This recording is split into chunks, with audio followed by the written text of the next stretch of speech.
दोस्तों, आजकल कोई जरा सा भी कोई कुछ बोल दे तो चुप रहे बिना नहीं रह सकते, जिससे आगे चलकर परेशानियों का सामना करना पड़ता है। और क्यों मौन रहना चाहिए, आज जान लें इसके बारे में। कमेंट में नमो बुद्धे जरूर लिखे। एक गुरु का शिष्य बहुत बातूनी था।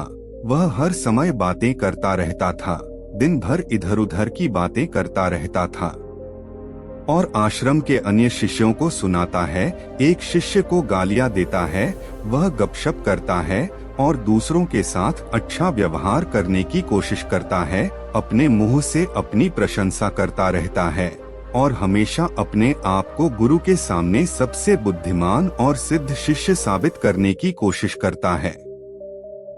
अपने को सभी शिष्यों से अलग और श्रेष्ठ मानते थे। उन्होंने कहा कि मैं एक अमीर परिवार का लड़का हूँ। अगर मैं चाहता तो एक आरामदायक और शानदार जीवन जी सकता था, लेकिन मैं वह सब छोड़कर यहाँ आया क्योंकि मुझे सच्चाई की तलाश है। मैं खुद को जानना चाहता हूँ, मैं जीवन को जानना चाहता हूँ।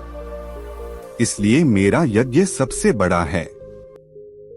एक दिन के पुजारी ने सभी शिष्यों को आश्रम में बुलाया और कहा कि आप सभी को अगले 1 महीने तक कुछ संकल्प लेना है।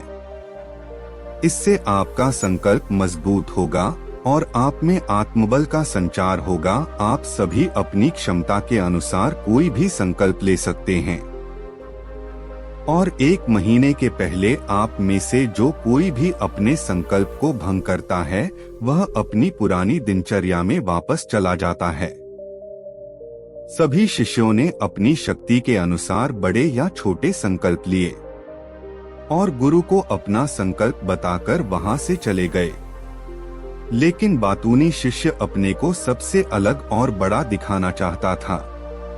तभी वह गुरु की झोंपड़ी में पहुंचा और बोला कि मुझे कोई छोटा संकल्प नहीं करना है, बल्कि अपने जैसा कोई बड़ा और महान संकल्प करना है। कृपया बताएं कि मैं कौन सा संकल्प लूं। उस बातूनी शिष्य की बात सुनकर गुरु मुस्कुरा दिए और कहा, क्या तुम मेरे द्वारा दिए गए संकल्प को पूरा कर पाओगे? क्या तुम्हारे लिए उसे पूरा करना संभव होगा? नहीं, यह तुम्हारे लिए संभव नहीं है। तुम इसे पूरा नहीं कर सकते तो अपना संकल्प खुद खोजो। शिष्य ने कहा, नहीं गुरु, मैं पूरा करूंगा। आप मुझे जो भी संकल्प दें, आप कृपया मुझे बताएं। शिक्षक ने कहा, ठीक है, फिर आप अगले महीने चुप रहेंगे। मुंह से एक शब्द भी नहीं निकलेगा। वह आपका संकल्प है। शिष्य ने कहा, गुरु जी, क्या यह संकल्प है? यह बहुत आसान है, केवल 1 महीने के लिए चुप रहना है। मुझे एक बड़ा संकल्प दे जो मेरे श्रेय के योग्य है, जिसे पूरा करने में मुझे परेशानी हो रही है। गुरु ने कहा, पहले आप इस संकल्प को पूरा करें। शिष्य ने गुरु की आज्ञा का पालन किया। वह उसी समय चुप हो गया और मुड़ा और झोंपड़ी से बाहर चला गया। उसे चुप रहना बहुत आसान लगा। उसने किसी तरह चुपचाप 1 दिन बिताया, लेकिन दूसरे दिन से उसके मन में न बोलने का बोझ बढ़ने लगा। तीसरे दिन उन्हें भारीपन महसूस होने लगा और चौथे दिन एक अजीब सी बेचैनी होने लगी, क्योंकि आश्रम के सभी शिष्य आपस में बात कर रहे थे। वह भी उनके सामने अपना पक्ष रखना चाहता था और उनकी बात बंद करना चाहता था, लेकिन उसका निश्चय उसके रास्ते में आ खड़ा हुआ। इसलिए वह सारा दिन केवल मुंह और आंखें ही बनाता रहा। ऐसे ही कुछ दिन और बीत गए और शिष्य बीमार पड़ गया। उसका सिर फटने वाला था, खाने पीने का भी मन नहीं करता था। वह बस बोलना चाहता था। वह मास्टर जी के पास गया और उनके सामने बैठ गया और उन्हें लिखकर कहा, मास्टर जी, मुझे बोलना है, बिना कहे मुझे सांस नहीं आ रही है। मेरा दम घुट रहा है। मैं अंदर से पागल हो रहा हूँ। मैं क्या कर सकता हूँ? क्या मुझे अपने संकल्प तोड़ देने चाहिए? मास्टर जी यह पढ़कर मुस्कुराए और कहा कि संकल्प तो टूटने के लिए होते हैं, लेकिन जो व्रत को पूरा करता है वही अपने भीतर की शक्ति को बढ़ा सकता है, और जो अपनी आंतरिक शक्ति को बढ़ा लेता है वही जीवन के पथ पर आगे बढ़ता है। बुद्धि और जागृति संकल्प लेना आपके हाथ में था और उसे तोड़ना आपके ऊपर है। आपके अनेक सहशिष्य संकल्प तोड़कर अपनी दिनचर्या में लौट आए हैं। अगर आप ऐसा नहीं कर पा रहे हैं तो आप अपने संकल्प को तोड़ भी सकते हैं और अपनी पुरानी दिनचर्या में वापस जा सकते हैं। लेकिन याद रहे, अगर आज आप इस छोटे से संकल्प को संभाल नहीं पा रहे हैं तो बाकी जिंदगी कैसे संभालते हो, मुझे शक है। बाकी फैसला पूरी तरह तुम्हारे हाथ में है। वैसे भी फैसला पूरी तरह तुम्हारे हाथ में। वो बिना कुछ कहे वापस चले जाते थे और खुद को अपनी झोपड़ी में बंद कर लेते थे। झोपड़ी से बाहर आ जाते थे केवल अपने आवश्यक कार्यों के लिए। बाकी समय वह कुटिया के अंदर ही बैठा रहा था। 15 दिन बीत चुके थे और आश्रम के सभी छात्रों का संकल्प लगभग टूट चुका था, लेकिन उस बातूनी शिष्य का संकल्प अभी भी चल ही रहा था कि प्रतिज्ञा लेने के बाद से वह एक शब्द भी नहीं बोला। पूरा आश्रम हैरान था कि इतना बोलने वाला आदमी चुप कैसे हो गया। 15 दिन बाद वह अपने मालिक के पास गया और लिखित में कहा कि हे मालिक, मैं बाहर से चुप हूँ, लेकिन मेरे अंदर कई आवाजें हैं। बहुत रोना और शिकायत है। मैं अंदर ही अंदर बात करता रहता हूँ। मेरा मन तरह तरह के सवाल करता रहता है। बाहर से जितना शांत हूँ, भीतर उतना ही कोलाहल है। मुझे संदेह है कि मेरा संकल्प अभी भी कायम है या नहीं। क्योंकि आपको बोलने की आदत है। आप बाहर से भले ही खामोश हों, लेकिन अंदर ही अंदर कहते रहते हैं कि आपको इन बातों और आवाजों से दूर जाना होगा। शिष्य गुरु को प्रणाम करके चला जाता है और भोर होते ही वह अपनी कुटिया छोड़कर जंगल में चला जाता है। कई दिन बीत जाते हैं और संकल्प का समय भी पूरा हो जाता है, पर वह शिष्य वापस नहीं आता। आश्रम में सभी को डर था कि जंगली जानवरों ने उसे खा लिया है। इस दौरान लोगों ने उसे खोजने का काफी प्रयास किया, लेकिन वह कहीं नहीं मिला। गुरु के सभी शिष्यों ने स्वीकार किया था कि जंगली जानवरों ने उन्हें अपना शिकार बनाया है, लेकिन मास्टर जी को ऐसा नहीं लगा। एक दिन आश्रम का एक शिष्य गुरु के पास आया और बोला, गुरुजी, बातूनी शिष्य को क्या हुआ? जानवरों ने मार डाला होगा। मालिक ने कहा, हो सकता है जानवरों ने उसका शिकार किया हो, लेकिन उसके न लौटने का कोई और कारण हो सकता है। हो सकता है कि वह जिस चीज के लिए वहां गया था वह मिल गया हो। शिष्य ने पूछा कि क्या ज्यादा बोलना हानिकारक है? गुरु ने कहा, यह भी मानव जीवन के कई दुखों में से एक है कि वो कभी चुप नहीं रह सकता। वो हमेशा कुछ ना कुछ कहता रहता है। हमारा आधे से ज्यादा दुख हमारे अकेले बोलने से होता है। ज्यादातर परिवारों के झगड़े की वजह हमारी बेवजह की बातें होती हैं। हम में से कोई भी चुप नहीं रहना चाहता। हम सिर्फ सामने वालों से कहना चाहते हैं जो कुछ भी हमारे मन में है। हम उसे समझाना चाहते हैं कि आप गलत हैं और मैं सही कहाँ तक उचित है, क्योंकि दूसरा भी वही कर रहा है। और इस तरह सब एक दूसरे का सडागला सामान ले रहे हैं, तो समय के साथ साथ उन्हीं बातों की परतें गिनते रहते हैं और एक दूसरे को सुनाते रहते हैं। इस तरह सुनने सुनाने का यह काम जीवन भर चलता रहता है। लेकिन इस अज्ञानता में हम अपना समय, अपना जीवन, अपनी समझ और सबसे महत्वपूर्ण वह अनमोल क्षण खो देते हैं जिसे जिया जा सकता है, जिसका अनुभव किया जा सकता है, जिसमें आनंद पाया जा सकता है। लेकिन बदले में हमें क्या मिलता है? कुछ भी नहीं। सब व्यर्थ जाता है। हम इस पागलपन में क्या खो चुके हैं? केवल कुछ लोगों को पता चलता है, बाकी लोगों को उनके आने का पता नहीं है, जैसे उन्हें उनके जाने का पता नहीं है। शिष्य ने कहा, फिर क्या इसका समाधान है? गुरु ने कहा कि आपके विचारों को पूरी जागरूकता के साथ देखना ही सभी मानसिक समस्याओं से बचने का एकमात्र तरीका है। लेकिन इस अज्ञानता में हम अपना समय, अपना जीवन, अपनी समझ और सबसे महत्वपूर्ण वह अनमोल क्षण खो देते हैं जिसे जिया जा सकता है, जिसका अनुभव किया जा सकता है, जिसमें आनंद पाया जा सकता है। लेकिन बदले में हमें क्या मिलता है? कुछ भी नहीं, सब व्यर्थ जाता है। हम इस पागलपन में क्या खो चुके हैं? केवल कुछ लोगों को पता चलता है, बाकी लोगों को उनके आने का पता नहीं है, जैसे उन्हें उनके जाने का पता नहीं है। शिष्य ने कहा, फिर क्या इसका समाधान है? गुरु ने कहा कि आपके विचारों को पूरी जागरूकता के साथ देखना ही सभी मानसिक समस्याओं से बचने का एकमात्र तरीका है। दोस्तों, वर्तमान में रहें और पूरी सजगता के साथ अपना काम करें।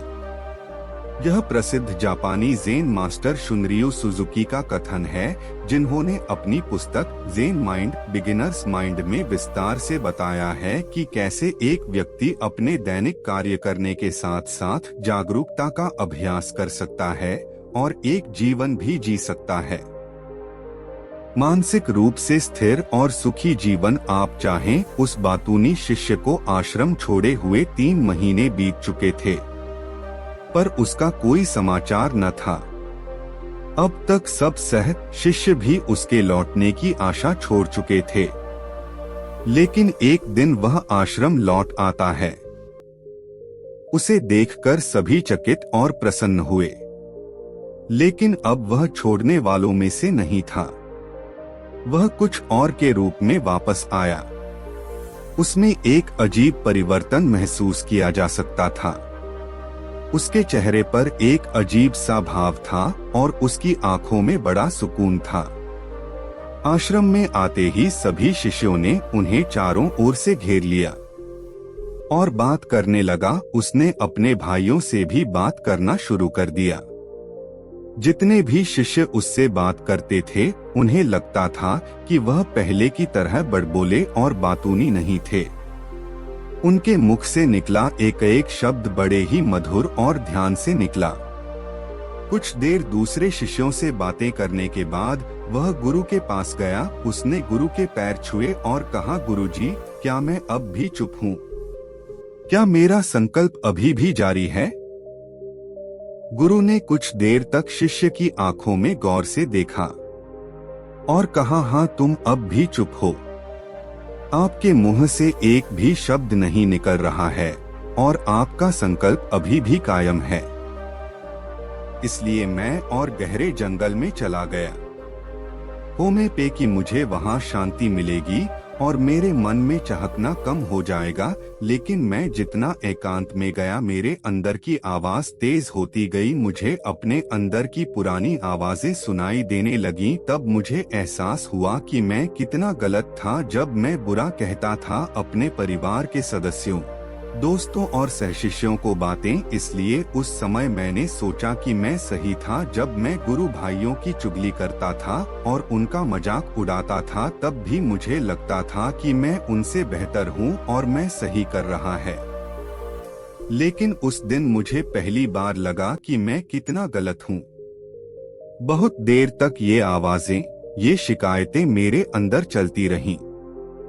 लेकिन धीरे धीरे मेरे अंदर से ये सारी आवाज चली गई। अब मैं अंदर से भी खामोश हूँ। उस घने जंगल में बाहर से बोलने वाला कोई नहीं था और भीतर कोई आवाज नहीं बची थी। उस दिन पहली बार मुझे मौन का सही अर्थ समझ में आया। कितनी शांति थी मेरे आसपास। हालांकि अभी भी कुछ आवाजें थीं जो पहले आती थीं, लेकिन मैं उन्हें नहीं सुन सकता था। लेकिन अब मैं उन सभी आवाजों को स्पष्ट रूप से सुन सकता था, जो हवा की आवाज, पक्षियों के चहकने की आवाज, बहते पानी की आवाज, भौरों की गुनगुनाहट की आवाज मैंने पहली बार पूरे होश में सुनी। मैंने अपने आसपास इतनी शांति कभी महसूस नहीं की। आप पहली बार हैं जब मैंने शांति भंग करने के लिए अपने मुंह से एक शब्द निकाला है। मैं चिल्लाया हूँ, हे भगवान, यह किस प्रकार की शांति है? सब कुछ इतना शांत क्यों है? क्या हुआ? लेकिन मेरे चिल्लाने पर भी की शांति भंग नहीं हुई। सब कुछ वैसा ही है जैसा बाहर पहले भी सन्नाटा था और अंदर भी। हे मालिक, मैंने अपने गुरु भाइयों से बात की, मैंने आपसे बात की, मैं बोल रहा हूँ, मैं चल रहा हूँ, मैं सब कुछ देख रहा हूँ, लेकिन मैं अंदर से बिल्कुल अकेला हूँ। मैं चुप हूँ, भीड़ में भी हूँ, मैं अकेला हूँ और अंदर से अकेला हूँ। मैं तब भी अकेला हूँ जब मैं अपने आप में शोर मचाना चाहता हूँ। अब सब कुछ दिखाई देता है, सब कुछ सुना जाता है। गुरु ने कहा, जब तक बाहर बातें करते रहेंगे भीतर अशांति होगी। जिस दिन हम अपने भीतर की ओर मुड़ेंगे तो हमारे मुंह से जो भी निकलेगा हम शांत रहेंगे। दुनिया में जितनी भी बुराइयां हैं वे ज्यादातर हमारे बोलने से ही पैदा होती हैं, क्योंकि हम चुप नहीं रहना चाहते। हम जरूरत से ज्यादा बात करते हैं। हम दूसरे व्यक्ति की बात नहीं सुनना चाहते हैं, बल्कि चाहते हैं कि वह बात करना बंद कर दे। हम उसे बताना चाहते हैं कि मैं कौन हूँ। हम उसे अपनी सारी क्षमताएं दिखाना चाहते हैं। बस यही हमारे जीवन का उद्देश्य रह जाता है। कभी एक दूसरे को सुनना नहीं चाहते, समझना नहीं चाहते। उन्होंने कभी चुप रहना नहीं सीखा, क्योंकि खामोश रहने से ही वो खुद को छोटा महसूस करते हैं। दुनिया के सारे युद्धों की वजह हमारी ही बोलती है, इसलिए हमें उतना ही बोलना चाहिए जितना जरूरी हो, क्योंकि बेकार की बातें करने से ऊर्जा बर्बाद होती है और बोलने से हम कभी अंदर की ओर नहीं मुड़ते, क्योंकि वो हमें बाहर की ओर खींचती रहती है। और क्या क्या इस दुनिया के अलावा कोई बाहर है, लेकिन अगर हम अपने भीतर की दुनिया की ओर मुड़ना चाहते हैं तो इस मुंह को बंद रखना चाहिए। इसलिए जो सभी प्रबुद्ध हो गए हैं एकांत की ओर भागा, ताकि उन्हें ज्यादा न बोलना पड़े, न ज्यादा सुनना पड़े। वे अकेले रहें और शांत रहें ताकि वे आसानी से भीतर की यात्रा कर सकें। लेकिन कोई चाहे तो इस दुनिया में रहकर भी एकांत में रह सकता है, शांत रह सकते हैं, लेकिन इसके लिए उन्होंने अपनी ऊर्जा बचाई होगी जिसे वे व्यर्थ की बातों में बर्बाद कर रहे थे। दोस्तों, इस कहानी की सीख यह है कि व्यर्थ बोलने से आपकी ऊर्जा नष्ट होती है और ऐसा कहना हमें वापस भीतर नहीं जाने देता, क्योंकि यह हमें बाहर की ओर झुकाए रखता है। और जो अपने भीतर यात्रा करना चाहते हैं उन्हें अपना मुंह बंद रखना चाहिए। मुझे आशा है कि आपको यह वीडियो पसंद आएगा और आपको बहुत कुछ सीखने को मिला होगा। अपना ख्याल रखें। नमो बुद्धे। धन्यवाद।